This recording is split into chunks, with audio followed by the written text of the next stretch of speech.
en fait lu ñu bind. Selon oui d'après li quotidien. waaw te du ñëpp ko fësal defe naa ni benn quotidien moo ko bind. parce que en réalité moom mooy décider day bañ wala day nangu je pense que je parle sous le contrôle de Pape c'est ça c'est du ressort exclusif du juge et je pense que quoi qu'il puisse arriver Farba ñu taxal ko bracelet électronique moo gën fopp que mu des dans les liens de la détention.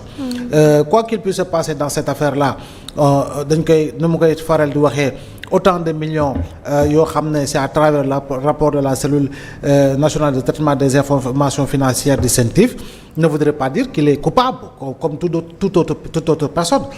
dañuy respecter sa présomption d'innocence mais ay lee yëwan il faut quand même que ñu dem jusqu'au bout parce que li ñuy def ni audition déglu ko ak demee noonu oui ku nekk dina dédouaner boppam amaana keneen dédouaner moromam mais cela ne suffit pas ce ne sont pas les éléments probants yoo xam ne dañu naan ok juge bi dina fondé aussi lii fondamentalement pour aller dans le sens de les libérer juge bi moo xam lu nekk ci dossier bi dans le fond du dossier mais quand Farba refuse ak demee noonu pour man ce sont des éléments de propagande tout simplement parce que quand même on a vu que depuis lors am na ñoo xam ne saay bu ñu xëyee c'est comme si en réalité ils étaient les porte-parole de Farba à travers des colonnes. Donc je crois bien que loolu lu ci ëpp solo mooy un traitement équitable de l'information informée juste et vrai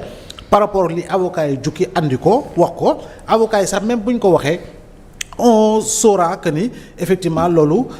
forme de communication la on le disait de Karim Wade nee na bëggul grâce on le disait Karim bëggul grâce bah, finalement il a été gracié. Donc je pense que tey jii nii qu'il s'appelle Farba qu'il s'appelle autre personne je pense que am na ñu ko ëpp dayoo ci réew mi ëpp ko fi ay fonctions yu ñu occupé sous le régime du président Macky Sall yoo xam ne ce sont des personnalités qui sont sous bracelet électronique. Donc demain juge bi bu décidé ne ko day koy taxal bracelet électronique dafa sañ ta bañ. defe naa ni loolu moo ci nekk loo xam ne war nañ ko mën a retenir lu am solo. mais doyen est-ce que c'est pas contradictoire nit ñi di la waxal pour ñu génnee la parce que da nga feebar et si c'est vraiment le cas il a vraiment dit ça que dafa bëggul ñu takkal ko bracelet bi est-ce que c'est pas contradictoire. non xam nga dafa feebar encore une fois du ma weddi ne dafa feebar. comme ñeneen nu ñu feebaree nekk ci prison yi. exact dans toutes les prisons du Sénégal boo fa demee y a des malades ay prisonniers malades. boo demee pavillon spécial y a des Sénégalais bon teint yoo xam ne ñi ngi pavillon spécial on n'insiste pas trop sur Maodo Malick Mbaye et pourtant Maodo Malick Mbaye il est en prison il est malade mi ngi pavillon spécial te Maodo Malick Mbaye pour man dañuy war di gën a insister ci moom pas parce que dañ ko jiiñ wala jiiñu ko mais ba ko justice soxlaa dafa jóge Maroc ñibbi ci Sénégal ñëw wuy si et pourtant il avait les moyens de rester au Maroc il avait les moyens de quitter le Maroc pour aller dans d'autres pays def comme ñeneen ñu def mais il est revenu répondre à l'appel de la justice de son pays mu ñëw ñu déglu ko inculpé ko il est en prison et pourtant il est au pavillon spécial ben peut-être que Maodo ne distribue pas des espèces sonnantes et trébuchantes ba xëy na kenn du insister sur moom mais également il a occupé des fonctions si régime président Macky Sall je pense que pendant 12 ans il a été directeur de l'agence de dañu koy waxatee de l'outil xawma ak yu demee noonu ANAMO donc je pense que qui s'appelle Maodo qui s'appelle autre personne jàpp naa ni ñëpp war nañuy fàttaliku nit yu mel noonu maintenant Farba ndax moo def wala deful encore une fois enquête dina déterminer niveau de santé am juge yi en réalité xam nañu xel ndax nit ki war nañ ko maintenir wala ñu ko waruñu ko maintenir on insiste il est entre la vie et la mort il est nangam bon ce sont des gens qui parlent encore une fois je ne remets pas en cause sa maladie mais le niveau de maladie pour quelqu'un qui est entre la vie et la mort nous avons des juges responsables nous avons des juges fondamentalement et foncièrement responsables nous avons des juges qui sont des Sénégalais qui sont pères de famille qui sont maris et cetera xanaa nag duñu gis nit mu nekk ci digg dundu ak dee ba pare ñu ne dañu koy maintenir dans les liens de la détention quand même loolu yerul maanaam on a vu Bibo Bourgi Ramata Bibo Bourgi ci civière lañ ko clinique lañ ko jëlee tëral ko ci civière dugal ko ci ambulance andi ko tribunal dugal ko salle d'audience mu tëdd ci civière ñu brancheel ko kifin googu noonu perfusion yaa ngi dégg ñu koy interroger alors qu'il était sur civière on l'a vu ici waxuma loolu dafa war a wéy di am mais on a vu pire que lépp lu ñu mën a wax c'est-à-dire que pire ne veut pas dire qu'on doit continuer de voir pire mais quand même il y a un minimum de respect à l'endroit de ces juges là qui sont responsables yi nga xam ne bu ñu ciyee nit xam ne lu tax ñu ciyee ko bu ñu libéré lu tax ñu libéré ko te libéré encore une fois taxul ñu ne mbir mi jeex na tant que ni ñu koy waxatee classé wuñu dossier bi mbir bi jeexul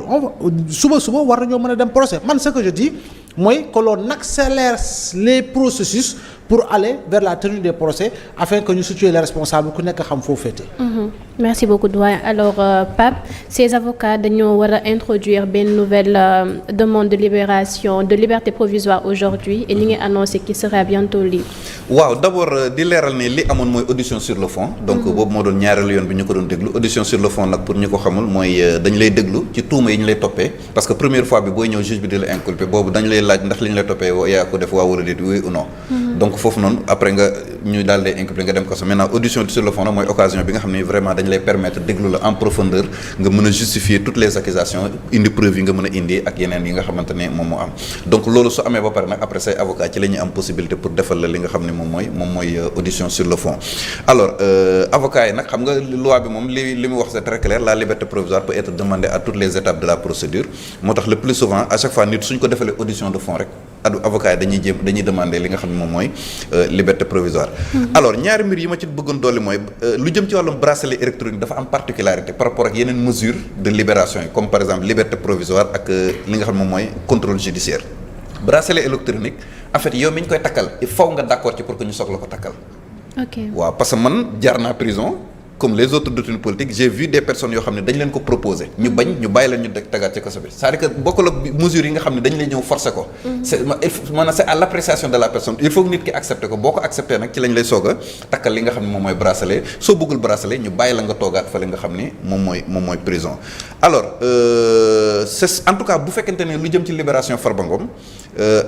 que Abdoulaye Mbow mi ngi koy wax léegi juge moom mooy décider kan moo def ak kan moo deful kan moo coupable ak kan moo coupable te yaakaar naa ne loolu le moment venu dinañ ko leeral ndax démb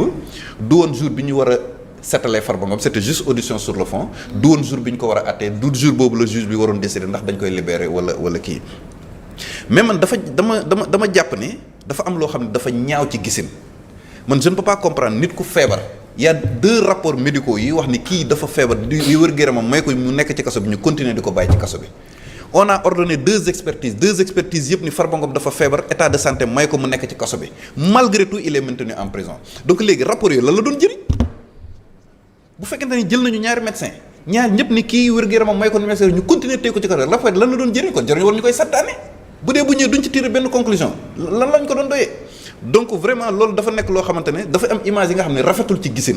dafa ñaaw pour l'image du Sénégal nit ku feebar ñu koy génnee ci jagat-jagadee ambulance di ko yóbbu ci ay juge wala tëral la ci ay civière ngay comparer ci ay tribunal dafa rafetul ci gisin dafa ñaaw ci image du Sénégal sur le plan des droits de l'homme ak réputation réew mi dafa nekk loo xam ne wax dëgg yàlla rafetlu wuñ ko man nag je ne plaide pas en faveur de Farba Ngom c'est juste que c'est un discours boo xam ne je le tiens depuis 2015 waxoon naa ko ci dossier Karim Wade waxoon ko ci dossier Khalifa Sall waxoon ko ci dossier Imam Ndao en 2018 waxoon ko ci dossier Cheikh Béthio Thioune en 2012 mooy lan nit bu fekkente ni wér-gu-yaramam may ko mu nekk ci kaso bi vraiment dañ ko war a libérer maintenant après nag ñu xool par rapport ak accusation yi nga xamante ne moom lañ koy toppee ak yi ni mel maintenant leneen li jar a jàpp tamit mooy lu bëri lu génn ci information effectivement comme ni ko doyen boo waxee ay avocat Farba Ngom ñoo ko wax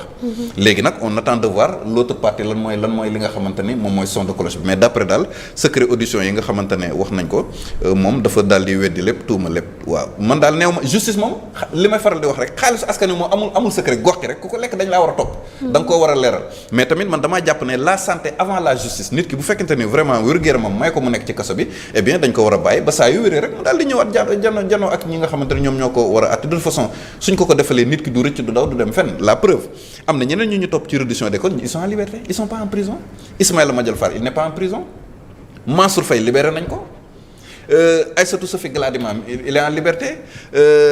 Ndeye Saly Diop Dieng il est en liberté Djigui Diop ak ñeneen ñu bëri ñoo xam ne dañ leen ci topp alors beneen aspect bi ma bëggoon relever tamit dans l'affaire Farba Ngom mooy le cas Mansour Faye dafa am lu ci amoon te dama ko commencé gis ci dossier bi en fait Mansour Faye dañ ko tëjoon ci kaso benn moment après ñu libéré ko qu'est-ce qui a été à l'origine de sa libération les témoignages à décharge ont été déterminants par rapport ak li nga xam ne moom mooy libération mais lu mel noonu dafa mel ni commencé na feeñ parce que yéen a ngi gis ni information yi génn yëpp mi ngi wax ni Tahirou Sarr bañ ko dégloo dafa setal Farba Ngom ba mu set wécc indi mboolem preuve maanaam Tahirou Sarr dafa justifier plus que liñ ko doon toppee ba pare ne au contraire sax état du Sénégal moo ko yoral xaalis donc lu mel noonu jàpp naa ne kon libération Farba jege na ndax li tax ma jàpp mu jege na mooy témoignage à décharge bi te loolu moo sauvé woon Mansour Faye ba ñu libéré ko même kaaw Moustapha Diop lu mel noonu tegg woon na sax ba ñu bëri jàpp ni kii kat libération nekk na loo xamante ne lu jege la mais man jàpp naa ni Farba Ngom dans les prochaines heures moom yaakaar naa ni libération moo gën a kii parce que maanaam jàpp naa ni toutes les conditions sont réunies pour la libération de Farba Ngom. D'abord son état de santé attesté par des expertises médicales yoo xamante ne des médecins assermentés yoo xam ni juge bi moo def réquisition ordre des médecins jël au-delà de ça l'état de santé mooy les témoignages à décharge comme ni mu xewoon dans l'affaire Mansour Faye parce que dalee leer ni Mansour Faye bu doon témoignage c'était des témoignages à charge on n'allait pas le libérer donc témoignage à décharge boobu mu militer en faveur de sa remise en liberté te loolu tamit également nekk na loo xamante ne lu am la ci kaaw ki nga xamante ne moom mooy Farba Ngom man daal li ma gëm mooy la santé avant la justice. mais Pape yaa ngi doon wax sànq ci sa ay biir wax nga nekk nit ki bu fekkente ne wax nañ la que dañ lay takkal bracelet électronique si tu n'es pas d'accord dañ lay maintenir et ay avocats am lors ci premier je crois voilà première audition am ñi ngi génn di wax ni que dañ ko daan may sax ay pause pour mu mën a respirer car il n'arrivait pas à respirer mais dans ce cas su fekkente ne moom dafa bañ carrément ñu takkal ko donc moom ça sera compliqué surtout sachant que instant bi ni nañ dafa feebar. man gis naa ko ba taay peut-être moom moo ci sûr man j'ai vu beaucoup de détenus yoo xam ne ils ont préféré rester en prison plutôt que di génn di takk bracelet. mais loolu lu ko fa dal léegi ça sera pas de la faute de la justice de. peut-être que c'est moyen de pression la bu mu bëgg exercer pour que ñu libérer ko forcément bañ ko parce que bracelet bu ñu la ko takkalee dafay ànd ak des mesures restrictives de liberté. maanaam du fépp nga mën a dem. am na foo xamante ne waroo ko passer waroo fa dem affaire yooyu peut-être que c'est pour garder sa liberté d'aller et de venir mën na nekk aussi sur recommandation de ses avocats peut-être moom moo xam personnellement yenn mesures moom moo ko poussé mu daal di refuser li nga xam ne moom puisque c'est sa position personnelle moom dañ ko koy respecter mais y a un grand mais le juge a la possibilité forcer ko. ok waaw c'est comme grâce rek même boo ko bañul juge bi bu ko neexee mën na ko décider d'office mais le plus souvent dans la pratique gars yi dañ lay laaj bu dee bëgg nga. dañ lay tegal deux yaay tànn soit bracelet nga génn wala kaso bi nga toog am ñoo xam dañuy nangu accepter takk bracelet bi génn takk kii ko toog mais juge bi mën na ko décider d'office et d'autorité sans pour autant que sax tenir compte li nga xamante ni moom mooy sa avis sur la question. et également seen ay dossiers parce que la plupart dañuy gis ni dañuy teg seen ay dossiers wax ni dañ leen di toppee ci ay mbir mais après ñu gis leen ñu libérer leen. waaw mais ce qu'il faut comprendre te Ablaye Mbow wax na ko léegi mooy liberté provisoire tekkiwul ne dañ laa setal. c'est juste dañ la bàyyi ndéggandiku la mais enquête bi day continuer d'ailleurs ñi ñu topp dans le cadre de la reddition des comptes amul kenn kuñ ci testé ko ñi ci nekk liberté provisoire seen enquête a ngi continuer. Ismaïla Madior Fall il est en liberté enquête baa ngi continuer ak ñeneen ñi ñu ci topp Mansour Faye ak ñeneen donc liberté provisoire tekkiwul dañ la setal mais c'est juste que dañ lay féexal dootoo nekkati ci kaso bi mais terewul enquête yi ak investigation yi day continuer léegi nag bu continuer nag ñaari mbir moo mën a am. soit juge bi day gis ne tuuma yi ñu lay toppee amul mu setal la à travers lu ñuy wax non-lieu wala mu décider ni daf lay renvoyer en procès pour que ñu yóbbu le jugement daal di lay mën a defal li nga xamante ne moom mooy àtte en fonction ñi nga xam ne nag moom mooy infraction yi ñu koy toppee parce que boo xoolee ci kaw Farba Ngom blanchiment la ñuy wax escroquerie portant sur des deniers publics ak yu ne mel te loolu yaakaar naa ne leeraloon naa ko ci benn jotaay différence entre ces infractions waaw te avocat Farba Ngom dafa am lu am solo lu ñuy wax lu jar a bàyyi xel mu ne ñoom nee nañu il n'y a pas de détournement de deniers publics dans ce dossier parce que boo xoolee détournement de deniers publics délit la boo xam ni mënuñ ko toppee lu dul koo xam ne dafa gérer woon directement yor ndombo tànk ci état. maintenant bu dee koo xam ne dafa bénéficier woon de fonds publics te gérer wul woon directement kooku escroquerie portant sur des deniers publics lañ koy toppee. la preuve Khalifa Sall a été déclaré condamné pour escroquerie portant sur des deniers publics et non détournement de deniers publics. Aïda Ndiongue également ay temps bañ ko fi doon topp parce que dafa bénéficier woon marché ci ak yi ni mel escroquerie portant sur des deniers publics lañ ko doon toppee donc. bu fekkente ne infraction yi ñuy toppee Farba Ngom boole nañ ci détournement de deniers publics dina nekk lu ñuy jaaxal mais loolu peut-être bu aboutir à un procès juge dinañu wax la position bi nga xamante ni moom mooy bi ci war mais daal beneen bi ci topp nag moom donc loolu mooy détournement loolu mooy escroquerie détournement mooy da nga amoon ndombo tànk gérer directement fonds yi nga détourné ko fi mu waroon dugg fa escroquerie portant sur des deniers publics mooy yow amoo woon ndombo tànk ci état bi mais bénéficié wu nga indirectement de fonds publics nga war koo justifier blanchiment de capitaux tam bokk na ci li nga xam ne moom lañ koy toppee blanchiment mooy nga jël xaalis bu loolu boo xam ne da nga koy jéem a lewal te avocat am sax ñi ngi wax ne li leen jaaxal mooy bu dee dañuy wax ne xaalis bu jógee ci état xaalis bu jógee état trésor public naka la mën a nekkee xaalis bu lewul avocat yi ñoom nee nañ loolu mooy si leen jaaxal beneen mbir bi leen jaaxal tamit mooy comment ça fait-il que nga ni nit ki dafa bénéficier wu xaalis bu jógee trésor public xaalis bu jógee ci état ci anam yoo xam dafa am ay jalgati te jéemoo xool au niveau du trésor public ñan ñoo ñi nga xam ne ñoom ñoo ko viréel ñan ñoo ko envoyé xaalis bi mais peut-être que enquête bi jeexagul instruction bi jeexagul peut-être que dans les jours à venir juge bi dina ratisser large interpeller toutes les personnes yi nga xamante ne peut-être mën nañ ci ko ceegi donc li ma ci en résumé li ma ciy wax ñaari mbir la te dama ko yàgg naa di ko wax dama koy fàttali bi si jiitu mooy du ko rapport épinglé tu es coupable rapport yàpp naa épinglé nit ñu ñëw tribunal setal la ñaareelu mbir bi mooy dossier reddition des comptes bi waxoon naa ko ba ñu première arrestation Farba Ngom en février 2025 dama koy répété waat dossier Farba Ngom ku ciy wax na nga xam li nga ciy wax parce que mën nañ dem ba ci biir ñu setal ko waaw loolu moom c'est dans l'ordre du possible. Merci beaucoup Pape alors ci loolu lay tëjee ma ñëwaat ci yow doyen parce que ces avocats ñi ngi doon génn di wax ni en aucun moment posé wuñ ko benn question en rapport avec détournement des deniers publics. waaw bon avocat yi encore une fois ñoo gën wax la nekk ci biir